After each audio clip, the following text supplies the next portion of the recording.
एक समय की बात है, एक राजा था जिसकी 4 पत्नियां थीं, जो एक से बढ़कर एक सुंदर एवं गुणों से युक्त थीं। राजा उन चारों से अनुराग रखता था, परंतु उसे चौथी पत्नी सर्वाधिक प्रिय थी, फिर तीसरी, दूसरी और पहली पत्नी उनमें सर्वाधिक वयस्क थी, इसलिए राजा को वो सबसे कम प्रिय थी। एक दिन राजा वन में आखेट के लिए गया। वहाँ उसे एक अज्ञात कीट ने काट लिया और वह एक दुर्लभ बीमारी से ग्रसित हो गया। वैद्य एवं तांत्रिकों ने अपनी सारी विद्या का प्रयोग किया, परंतु उसकी अवस्था को सुधार नहीं पाए। अंततः उन्होंने यह कहा कि राजा की मृत्यु निकट है और अब वह कुछ ही दिनों के अतिथि हैं। राजा ने अपनी संपत्ति को रानियों में विभाजित करने का निर्णय किया, क्योंकि उसका कोई उत्तराधिकारी नहीं था, परंतु सामान्य रूप से विभाजन करने की जगह कौन सी रानी उसे कितना प्रेम करती है, इस आधार पर संपत्ति को बांटने का निर्णय किया। उसने एक चतुर योजना बनाई और सभी रानियों को एक एक करके बुलाया। उसने कहा, मेरे जीवन के केवल 3 दिन शेष हैं। मैं तुम्हें एक रहस्य बताता हूँ। बहुत पहले मुझे एक साधु ने एक शक्तिशाली यंत्र दिया था, जिससे मुझे स्वर्ग की प्राप्ति होगी यदि मैं साथ में एक और व्यक्ति को ले जाऊं, परंतु इससे पहले कि स्वर्ग में प्रवेश करें हमें दारुण यंत्रणा सहन करनी होगी और नर्क में 7 वर्ष व्यतीत करने होंगे। क्योंकि हम एक दूसरे से सर्वाधिक प्रेम करते हैं, इसलिए मैंने यह निश्चय किया है कि मैं तुम्हें अपने साथ आने का यह अवसर प्रदान करूंगा। उसने चौथी रानी से आरंभ किया, जो सबसे छोटी थी और जिससे वह सबसे अधिक प्रेम करता था। उन्होंने उससे पूछा, क्या तुम मरने के बाद मेरे साथ चलोगी?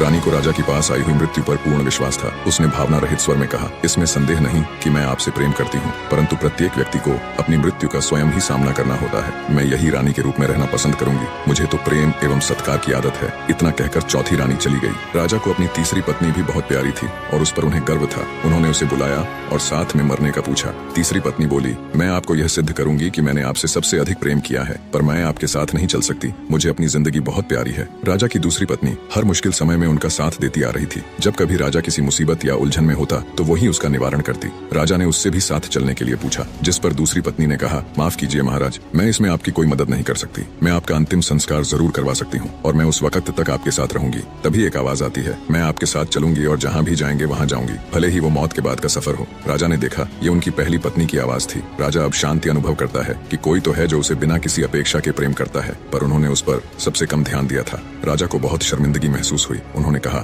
जब तक मैं जीवित था तुम्हारा ध्यान रखना चाहिए था, तुम्हारी कद्र करनी चाहिए थी। उन्होंने पहली पत्नी से माफी मांगी। दोस्तों, वास्तव में यह कथा आपकी, हमारी और प्रत्येक मनुष्य की है। हर व्यक्ति की 4 पत्नियां होती हैं। चौथी पत्नी है हमारा शरीर। हम इसे खूब सजाते हैं, गहने पहनाते हैं, अच्छे कपड़े पहनाते हैं, पर आखिर में ये हमारा साथ छोड़ देती है। हमारी तीसरी पत्नी होती है धन संपत्ति। हम जीवन का बहुत सारा समय घर को साजो सामान से भरने में लगा देते हैं, वो भी हमारे साथ नहीं चल सकती। दूसरी पत्नी है हमारा परिवार और दोस्त। वो हमारा हर सुख दुख में साथ देते हैं, लेकिन ज्यादा से ज्यादा वो हमारे आखिरी समय में हमें अलविदा कहने आ सकते हैं, पर साथ में नहीं चल सकते। अब सोचिए, चौथी रानी कौन होगी जो हमेशा हमारे साथ जाएगी, पर जिसको हम कभी महत्व नहीं देते? वो रानी है सद्भावना और निस्वार्थ भाव से किए गए पुण्य कर्म। यही वो पत्नी है जो मरने के बाद भी हमारा साथ नहीं छोड़ती, सदा साथ जुड़ी रहती है। मनुष्य के कर्म ही है जो मृत्यु के बाद भी उसके साथ जाते हैं। हम में से अधिकतर लोग इस कहानी के राजा की तरह ही जीवन जीते हैं। कहानी में बताए क्रमानुसार ही अपनी पत्नियों से प्रेम करते हैं। हालांकि यह जीवन का आधार भी है और आवश्यक भी है कि साजो सामान के साथ आरामदायक जीवन जिएं। परिवार और दोस्तों को प्यार से संजो कर रखें,